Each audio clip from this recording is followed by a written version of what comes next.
Okay, I hope everybody had a good Purim, and we're going to pick up now where we left off last time. Put the light on here.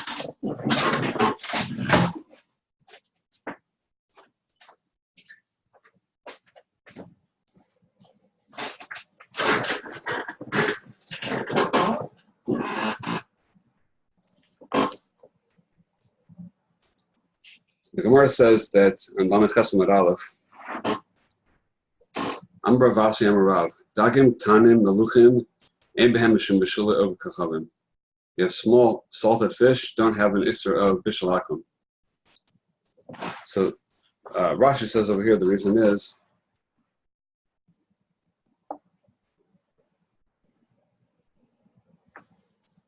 Rashi says Meluchim Ne'acholim K'moshem Chayim K'moshen Machmas Milchan.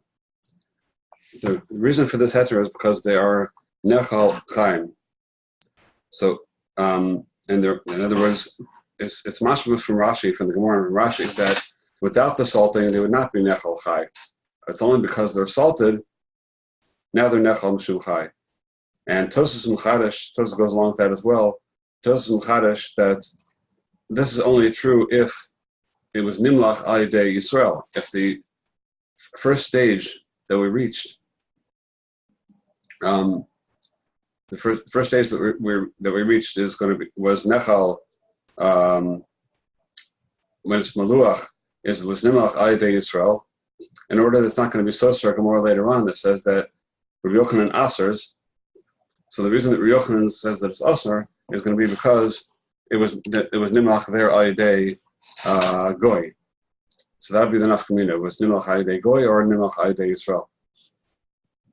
I can see a couple guys just joined. So we're back in the Gemara of Dagim Meluchim Tanim, that Rashi said that the reason that they're no Bishalakim is because they're Nechal K'moshu Chai. And does anybody know how to get this, to get myself back in the middle on the screen here?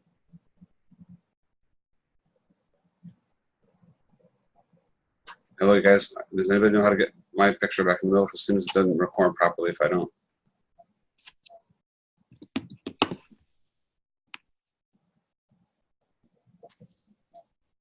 Anybody on?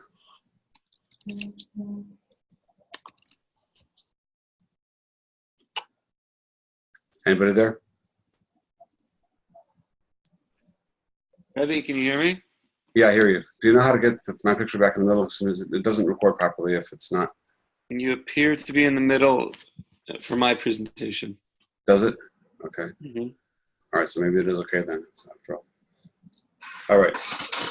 So getting back to what we're saying, the Tosa says that that the only time it's going to be mutter when it's nechal, when it's nechal chai ayidei malicha, by salting it, is if it was nimlach ayidei Yisrael.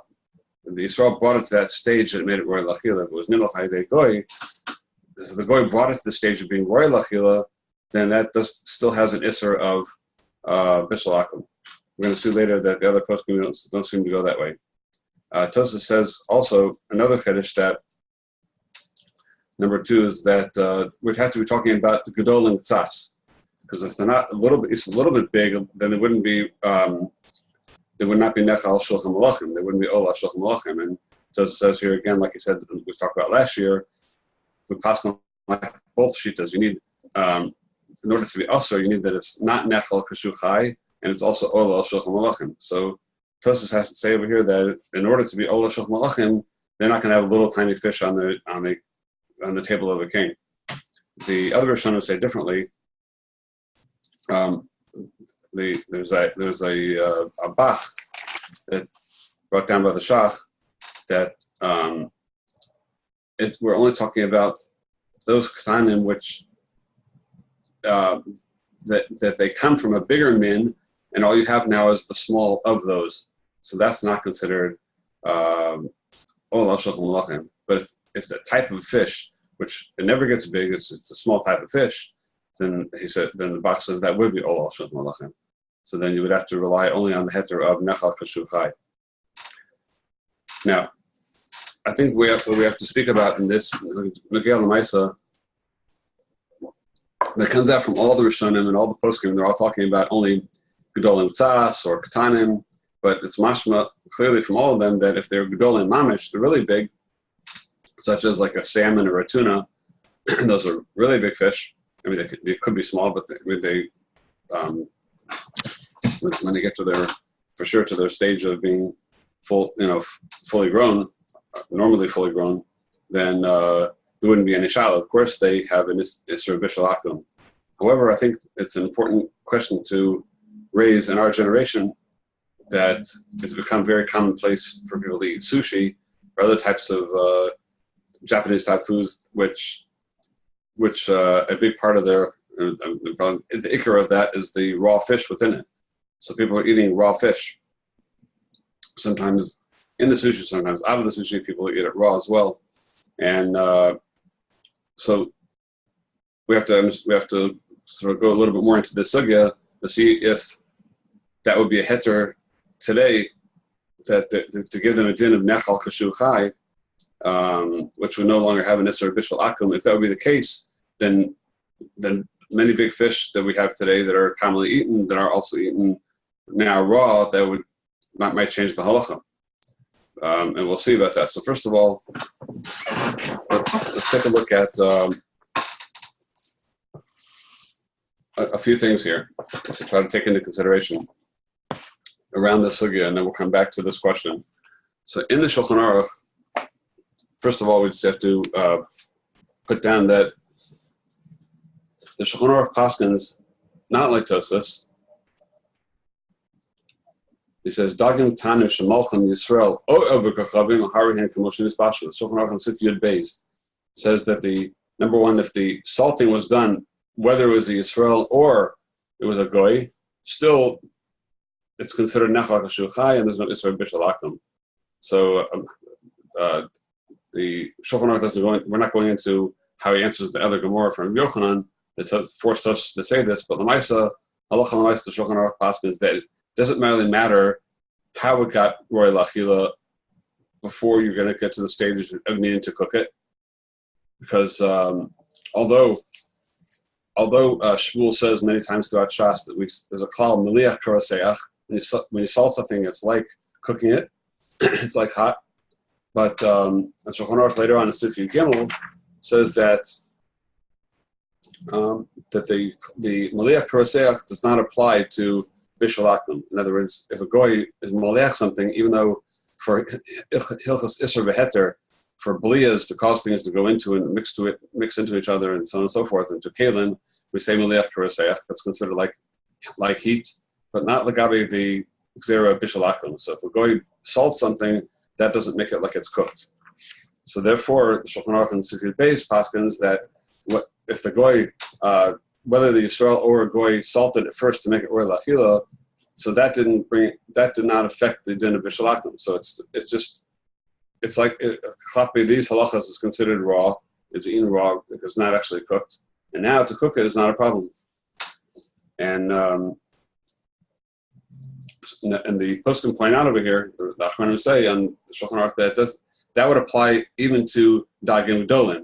If you would have a type of large fish, which people salt it and don't actually cook it and they eat it, if that would be the case, if they're even the very large fish, that would not be an isur b'shalakum on it, and that would put it also into the category of nechal koshu chai, because if it's eaten through melicha, that's considered nechal koshu chai. So that, first of all, opens up for us a possibility, since they say that by even large fish, that maybe the large fish we're talking about also for sushi might have heter as well. That's one nakuda. And there's another nakuda as well that, just to keep in mind over here also, that there's a question in halacha if something is nechal kashu chai al de'at chak. It's not normally eaten raw, but it could be eaten raw if there's a case of necessity. Now, the Gemara says beferish that like raw eggs are not considered nechal shuchai, even though there are those that eat them like that for medical reasons or whatever. But that's considered less than de'at chak. That's considered there's people just don't do it at all. But things that people do sometimes eat in a sort of it's like a passively edible thing, then that makes it nechal kashu chai. The Shulchan Aruch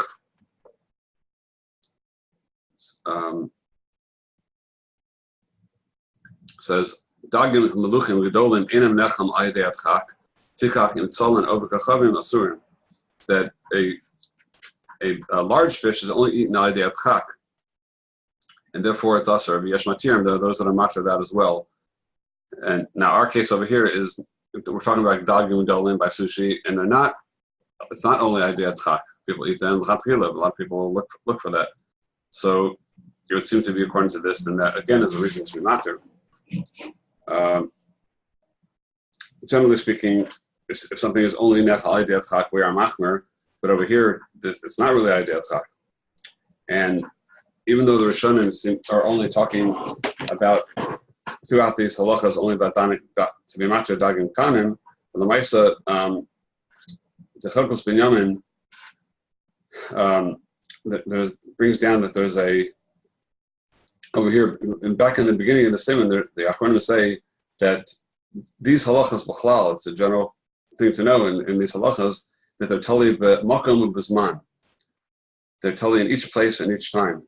And that means that not only, although there are Achronim that say that it depends on, you go by kol yachav yachid, each individual, but the Hachra of Rov Achronim is that we go, and we'll see when we get to the Shulchan Aruch, Hachra of Rov Achronim is that we go by the general, what people generally do in that place, in that time, what's acceptable in that time.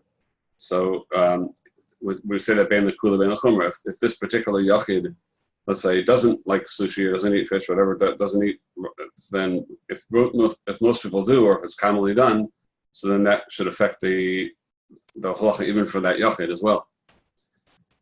So we have a few reasons over here. Number one, that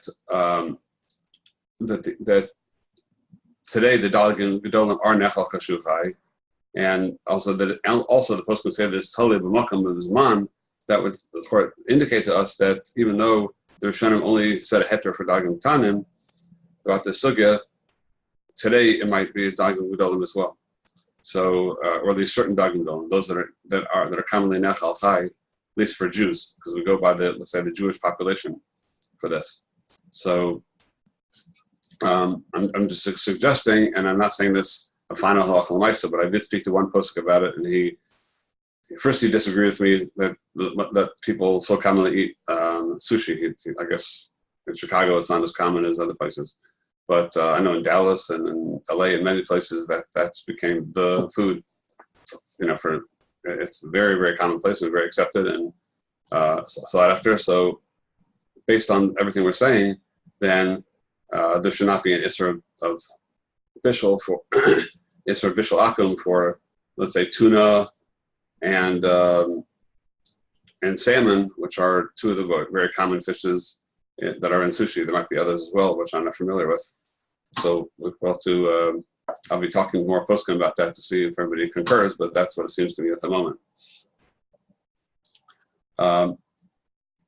Another interesting question about nechal kashu chai, which has come up with us, we keep on discussing, is that if something's nechal chai with other things, means you can't eat it by itself raw as it is, but if you mix it with other things, you could eat it raw, or it is eaten raw commonly. So there's a Rashi in Brachos, and Lamavav and Beis, and also in Yuma, Peyalef, and Maralef, speaking about ginger. The ginger is something which the Gemara says that it's not nechal by itself. But Rashi says that it's eaten when it's raw. Raw ginger is commonly eaten when ground up, eaten together with sugar to make it like a kind of a candy, a ginger candy. And so that would be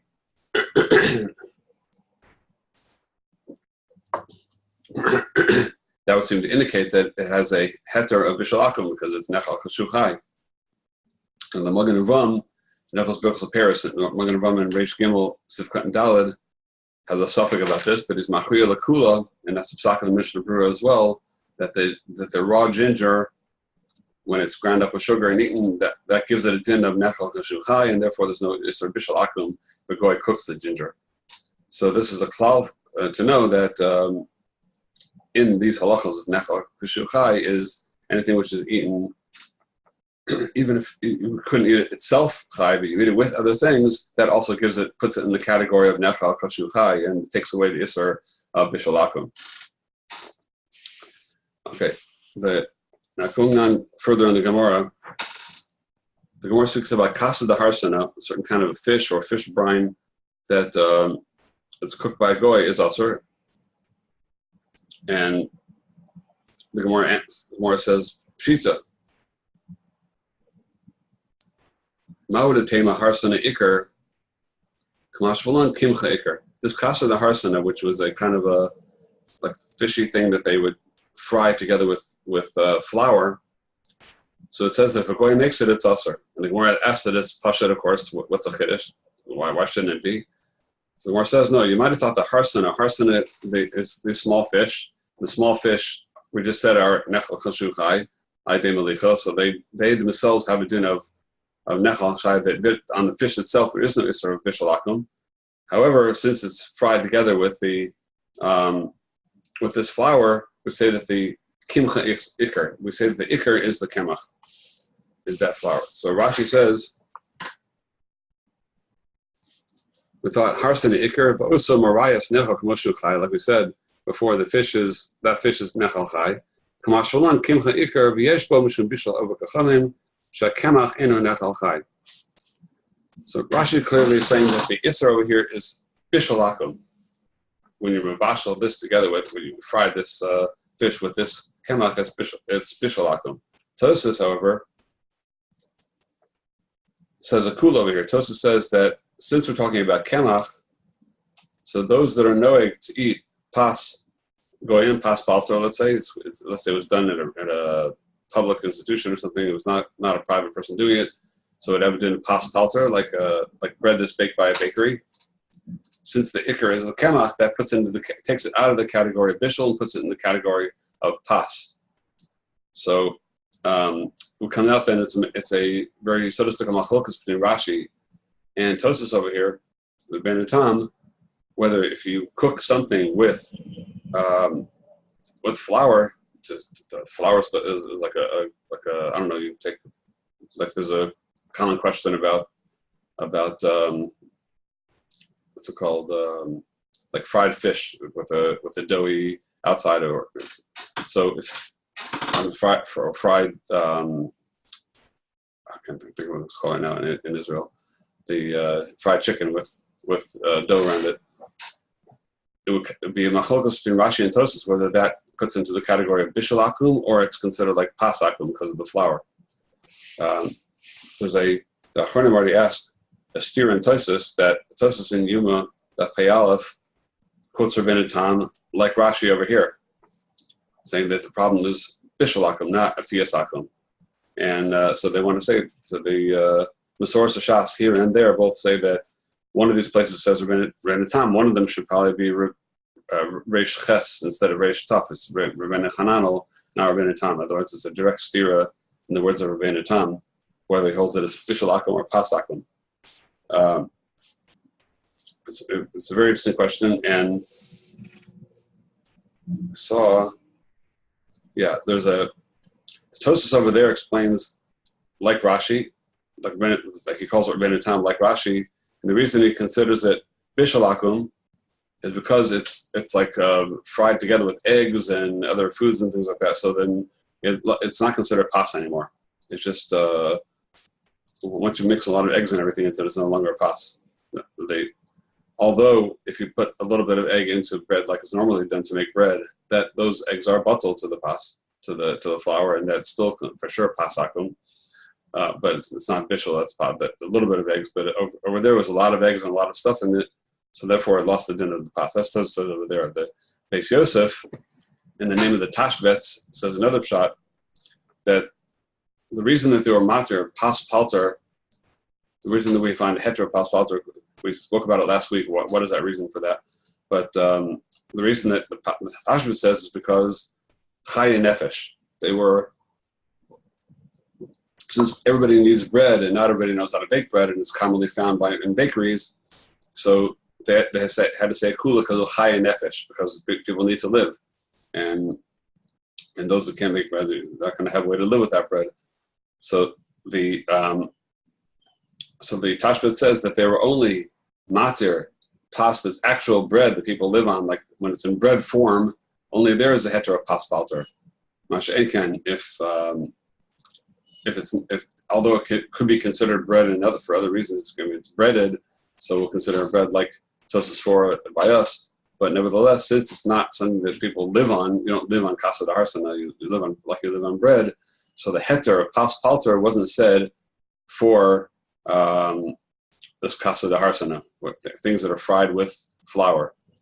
So it's an interesting machlokas then between the Tashbetz and Tosfos, and what's the pshat in Rashi's malach of why we give it we put it in the category of bishul akum. According to Rashi himself, clearly says it's bishul akum, and it would seem just to indicate because it's cooked with other things, it's bishul akum. It takes it out of pas and makes it bishul. But the Tashbetz is saying that it might really be pas, but it's not the type of pas that they said a heter of a bakery, of a pas palter, because it's not, there's no chaya nefesh with it.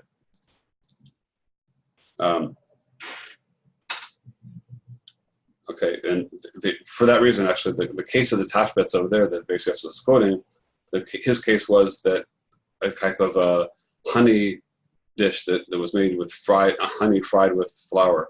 He says that the main reason for the flour is really just to ledebuke, ba'alma. It's just coming to hold it together, so it's less chashuv. But even so, he says this klal. Now another nikud that comes out of this sugya that we say that kimcha ikar is that we see that the other Rishonim, the Rashba, Torah Savais, and the Ritzvah, and the Tur, Zipes, they all speak about that we see from this sugya another nikuda for when it comes to the Isser Bishul Akum, we have to look at the Iker HaTavshil. You might have many times mixtures of different types of tavshilin, and if one of the things mixed in there has a problem Bishul Akum, but it's really the secondary ingredient, and the main ingredient, the Iker of this tavshil is something which is Nechal Chai or not Ol Shulchan Malachim. So then it becomes bottled to it, and there will be no Isser Bishul Akum in it, because that's what we see from over here from this klal of Kimcha Iker. We look at the Iker by Bishul Akum. Okay, another Nakuda in this sugya, the Rishonim, it's not really in the sugya per se, but the Rishonim bring it up here, and this is where the Rashba and the Ritzvah and the Rishonim speak about, is if a goy cooks something which is usher for him to cook, and he goes into your house and cooks something, he cooks a piece of meat, that has an Isser Bishul Akum on it, does that aser the Kli? The Kli needs Hechsher Kalim now. Do we need to do Makshar that Kli?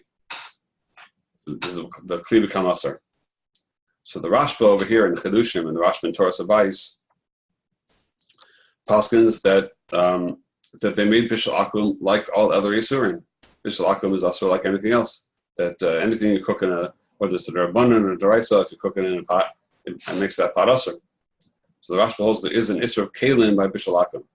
The Ritva says in the name of his Rebbe, the Ra'ah, that since we find a lot of different kulas on Bishul Akum, like Ola Shochem Lachem and so on and so forth, so we see from there that they didn't aser it. They didn't aser anything but the gufa Isser, not anything around it. They didn't aser things that like kalim that is cooked in. So it's interesting that in other words they only aser the Michael and not the blias, not things that are absorbed from that Michael. So he says a svara that it says that there, and it says it also in the Ra'ah appears in the Torah Sabais, where he's called on the Rashba over there. The Ra'ah is the Bedek Avais on the Rashba. So there, the Rashba, he adds a svara to this that why should we not ask the B'liyas like any other Isser? Because he says the B'liyas for sure are much worse. We have many Maichalim that are mutter because they're not Ola Shulchan Malachim. There's no Isser Bishul Akum. Kal v'chomer, just a B'liya. Hachashav is a B'liya. It's nothing. It's for sure not Ola on any Shulchan. It's just an absorption. So since it lost its chashivas completely, there's no Isser Bishul Akum on it. And the Ritva writes on there, there's time of the Mistavra. But it makes a lot of sense. And so the Ra explains a little bit further in the Bedek Avais that he says since the Isser of Bishul Akum is because of Chasnas, because we're worried that you're going to have Kir V'das and Chasnas, so there's no Kir V'das and Chasnas that would come through Bliyas, things that are absorbed. So the Rashba in his Mishmeres Avais answers back on the Ra'ah that Lamed Sinu Isser D'Rabbanan, we don't find any Isser D'Rabbanan that doesn't aser Kalim. We don't find such a thing. So, generally, by all Isser D'Rabbanan, we say, Kol Tikkun Rabbanan Kain D'Oraisa Tikkun. And just like the Isser D'Oraisa would aser Kalim, also in Isser D'Rabbanan, aser Kalim. So, to understand the Nekudas Machlokas, the Rashba and the Ra'ah, I think we have to say the Klerach Hakira, we have to pose a basic question: what is the getter of Bishul Akum? Is it an Isser Chefza? Do they aser the actual, once for whatever reason they aser it because of chasnas and so on and so forth, or because we said a second reason, maybe they'll serve to you, if you start eating by him, they'll serve to you sheikh as well. So for those reasons, Chazal aser and Bishul Akum, did they therefore aser the Chefza of the Michael? Did they make the actual food into like a piece of Isser? Or does it remain an Isser Gavra? The whole Gzera is because of chasnas. So it remains only an Isser on the person to eat it. So they aser the food, common as they get, to the person eating it. So this is the Nekudas Machlokas between the Rashba and the Rashba holds that it's a regular Isser Chefza, like any other. It says, Lamed Sinu, we don't find any Isser D'Rabbanan that doesn't aser Kalim. Kain D'Oraisa Tikkun, just like the Isser D'Oraisa is an Isser Chefza, Isser D'Rabbanan also, and they aser the Chefza. There's a general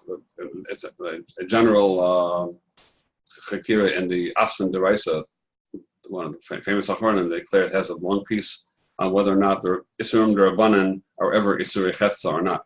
But this Rashba clearly is going that way, that Bishul Akum, even though the whole shorish of the issue is D'Rabbanan, even so they made it like any other Isur Deraisa and aser the Chefza and aser Bliyas and the Kalim and everything. But the Ra'ah continues to look at it as a Gzera of Chasnas. We have to look at the person, whether this is going to bring the person to Kir V'das and to get closer to the Goyim or not. So we're constantly looking at the person, not the food. And therefore, so we see clearly that the Ra'ah is learning that it's an Isser Gavra, not an Isser Chefza, and therefore an Isser Gavra, it's enough that we aser the thing itself to bring the Kir V'das, but it's not going to aser the Kalim. The Shulchan Aruch, in the end of the Siman, Paskins like the Rashba. l'chumra. He says, "Kelim shebishal behem over kachavim lefnenu dvarim sheyesh behem mishum bishal aku tzrichim hechsher. V'yesh omrim she'enim tzrichim." So he brings the stam shita that he passes like is the Rashba, and he mentions the Ra as well. And it's important that he mentions the Ra, that it is a shita and halacha, because the Ramah paskins that even though we paskin generally like the Rashba, the Ramah there says that this is also malchukas in the Rashba and the Ra, but for each one goes according to their own shita. But we are machmer like the Rashba generally. But the second case I'm going to bring up now, we are making like the Ra, and that is if a goy needs to cook for a Jew on Shabbos because he's a sakana, whatever, or for whatever reason he's sick, and the goy cooks for him beheter, we allow the goy to cook for him because it's a makom chayli lo gazru. So since it was cooked beheter all day of the goy, so the Ra learns that there's no isser of bishalakim on that, because that's not going to bring kirv das until they come to eat by the goyim and things if that goy cooked it for a Jew with a heter of chazal. So it's not nichlal and xera. The Rashba, the Shitaso holds that also bishalakim is bishalakim. Right there was a heter and eat it because the Jew had to eat it because he was sick. But it's not mutter for anybody else. And Motzei Shabbos, the kelim are also for everybody. And the Rashba the Shitaso. But for a chola, it's interesting. We're passing like the Rashba, and generally we're passing like the Ra'ah but makom choli. So the Shitas Ra, it's important that it's mentioned by the Shulchan Aruch. That leaves room that it's still a Shita and Halacha that we go with. Okay.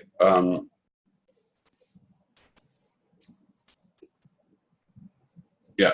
And another Nakuda in this is that even according to the Rashba, that it's an Isra. Well, the Rashba himself holds that just like it's an Isra Chetza for anything else, also it needs Bittul B'Shishim. If Bishul Akum falls into another Isra, then it's Bittul B'Shishim. And many Achronim hold that way. However, the Hachora Rov Achronim is that it's Batal Barov. Since it's Ikara Drabanan, the whole shorish of the Isser, there's no Daraisa Kiyuzez, it's not up to any other Daraisa, it's just the whole shorish of the Isser of Chasnas, which is the main reason that's Kula Drabanan. And so, therefore, we have a special Kula by it that is Batal Barov. And therefore, it's a big nafkamina if the kli was, even though we pass it's just a kasha the kli, but if the kli was used with another Michael within 24 hours, and there's more Michael there than there is in the actual walls of the kli, like in the thickness of the kli, which we said in the past that you never have 60 in a Michael connected to the kli, but you could have rove in the Michael. You could have a large pot. You could have a lot more food than you have pot there. So as long as there's robe, then it doesn't aser. And the Chalkos Binyamin paskins like that shita because it's a shalad rabbanon over here, and it's machlokes with it's like a seksek almost a rabbanon. We have the raw holds it doesn't aser kalim at all. So machma like the Rashba it asers kalim, but within the Rashba itself, there's the shita that the shach is the one that says that all you need is rove. Paskins like all you need is rove, even though the Rashba himself says you need shishim. But since we have a shach like that, and we have a raw that holds that you don't need it at all, and it's a shalad or a banan, then certainly we can be mekel and can be samech on shitas hashach, which that's the psaka the Aruch HaShulchan and the Chachmas Adam, that all you need is rov. We'll get back to that again when we see the Shulchan Aruch, Mitzvah Hashem. One last nakuda.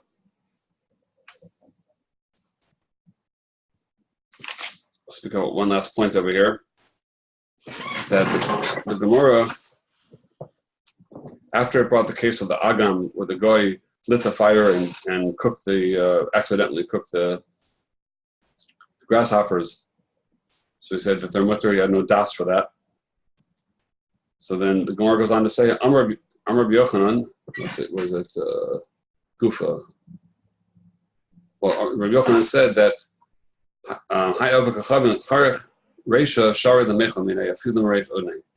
if the Goy, he put the head of the animal in the fire, and it was a kosher animal and everything, it was already salted and everything, and the Goy put it into the fire just to burn off the hair.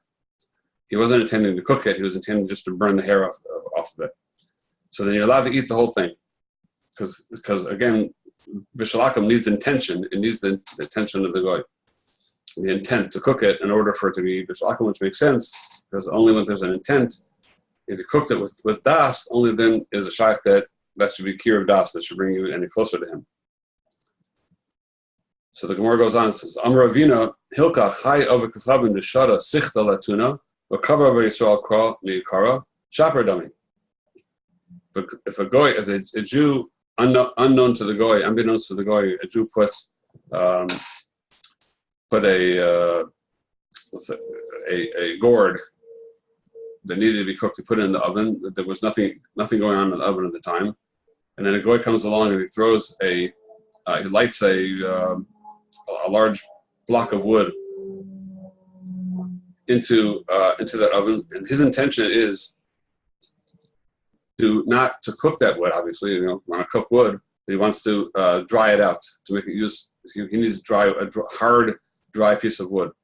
So that's his intention. The Gemara says it's shaperdom, it's mutter. Pshita. Obviously, there's no intention of cooking. The Gemara says no. Ma'udetema leveshulin manakamakhaben.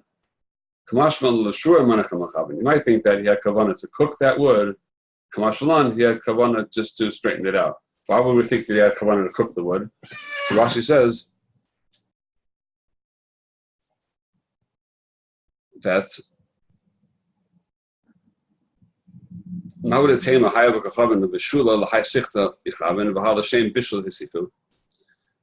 in other words, Rashi doesn't really spell it out, but it's a Gemara in Shabbos that Tosafos speaks about and Rishonim speak about, that when a person will take a piece of wood on Shabbos and throw it into, he wants to straighten it out, he wants to harden it, so it has to first, the process of hardening wood is to first cook the water in it.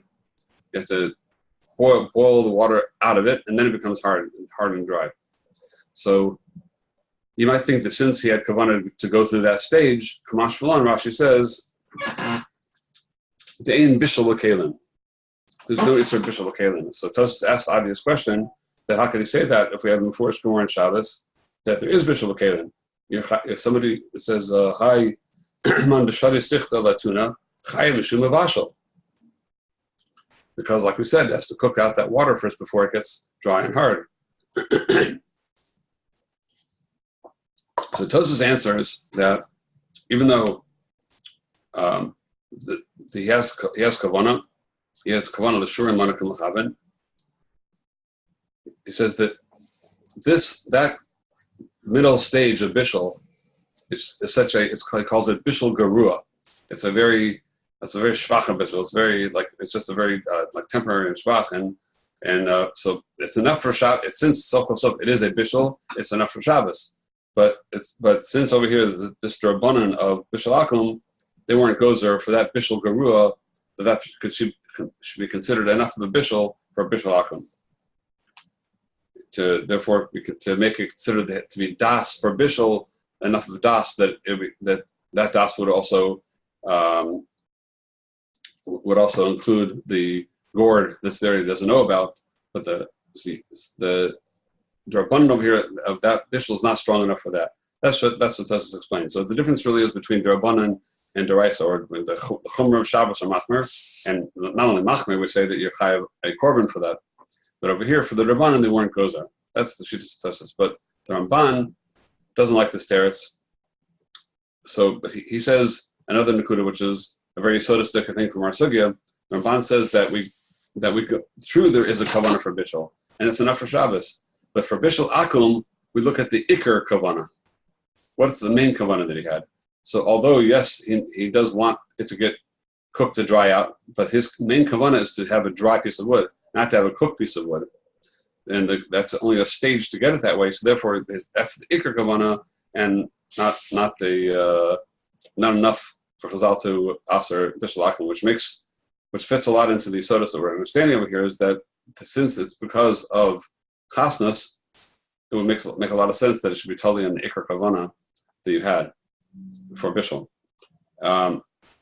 What's bothering me, the Mr. Zalman and Zagos and the Ramban says that the Pashtas Rashi really lends like Tosafos as well.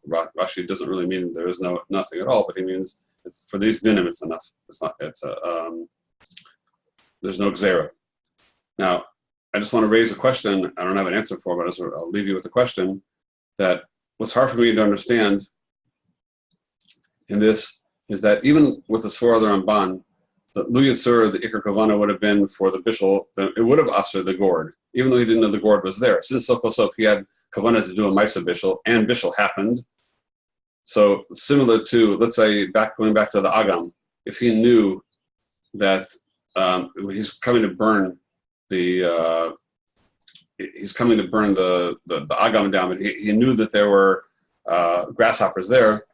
So we see from the Gemara, if he knew they were there, even if his main kavanah was to burn the Agam, was to burn down the vegetation there, still it would have been usher. And here, similarly over here, we see that if we would have been machshav the kavanah to do the bishul that happens to the wood, even though he doesn't know about that craw that's in, that gourd that's in there, it would be usher.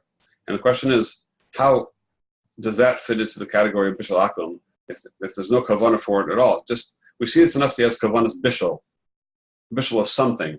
That's enough to be the kavanah's bishul to usher the other food there as well.